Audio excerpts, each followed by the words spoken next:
Hello dearies.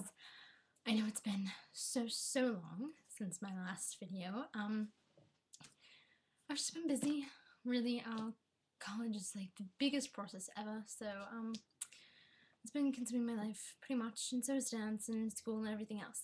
But I have amazing news you can't even imagine. Prisoner of Azkaban. I found it in my basement. So now I have every single Harry Potter book. So if, I keep up to date on my readings, I have all 7 books to choose from. And I have some random page bookmarked. Oh, no I don't. Just the front page, which is random crap. I'm on page 63. Ginny giggled. You want to set a better example for your sister, snapped Mrs. Weasley. Ginny's got other brothers to set her an example, Mother, said Percy loftily. I'm going up to change for dinner. He disappeared, and George heaved a sigh. We tried to shut him up in a pyramid, he told Harry, but Mum spotted us. Dinner that night was a very enjoyable affair. Tom the Innkeeper put 3 tables together in the parlour, and the 7 Weasleys, Harry and Hermione, ate their way through the 5 delicious courses. How are we going to get to King's Cross tomorrow, Dad? Asked Fred as they dug into a sumptuous chocolate pudding. The Ministry's providing a couple of cars, said Mr. Weasley. Everyone looked up at him. Why? Said Percy curiously. It's because you, Percy, said George seriously, and there would be little flags on the hoods with HB on them. For humongous big heads, said Fred. Everyone except Percy and Mrs. Weasley snorted into the pudding. Why are the Ministry providing cars, Father? Percy asked, again in a dignified voice. Well, as we haven't got one anymore, said Mr. Weasley, and as I work there, they're doing me a favor. His voice was casual, but Harry couldn't help noticing that Mr. Weasley's ears had gone red, just like Ron's did when he was under pressure. Good thing, too, said Mrs. Weasley briskly. Do you realize how much luggage you've all got between you? A nice sight you'd be on the Muggle Underground. You're all packed, aren't you? Ron hasn't put all his new things into his trunk yet, said Percy in a long, suffering voice. He's dumped them on my bed.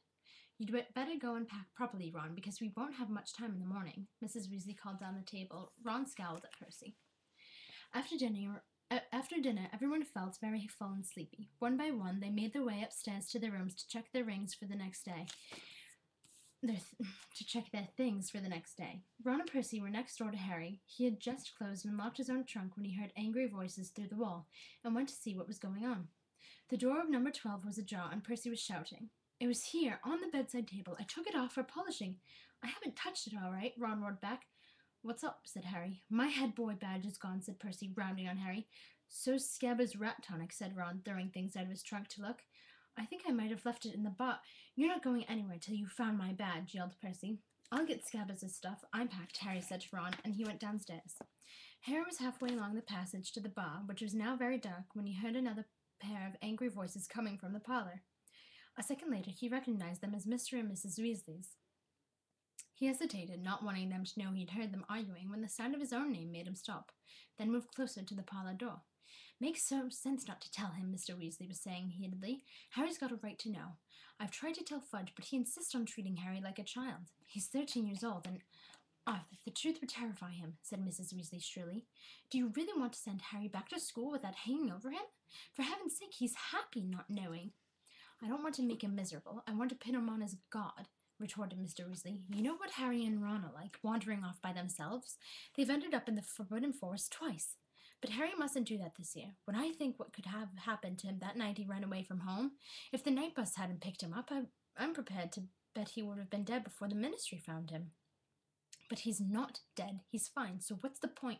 Molly, they say Sirius Black's mad, and maybe he is, but he was clever enough to escape from Azkaban, and that's supposed to be impossible. It's been 3 weeks, and no one's seen, hide, nor heard of him, and I don't care what Fudge keeps telling the Daily Prophet. We're no nearer catching Black than inventing self-spelling wands. The only thing we know for sure is what Black's after. But Harry will be perfectly safe at Hogwarts. We thought Azkaban was a perfectly safe place. If Black can break out of Azkaban, he can break into Hogwarts. But no one's really sure that Black's after Harry. There was a thud on wood, and Harry was sure Mr. Weasley had banged his fist on the table. Well, that's all for today. Even though it's not anywhere near bedtime, it's 4:30. I'll still say my usual signing off. Good night, dearies.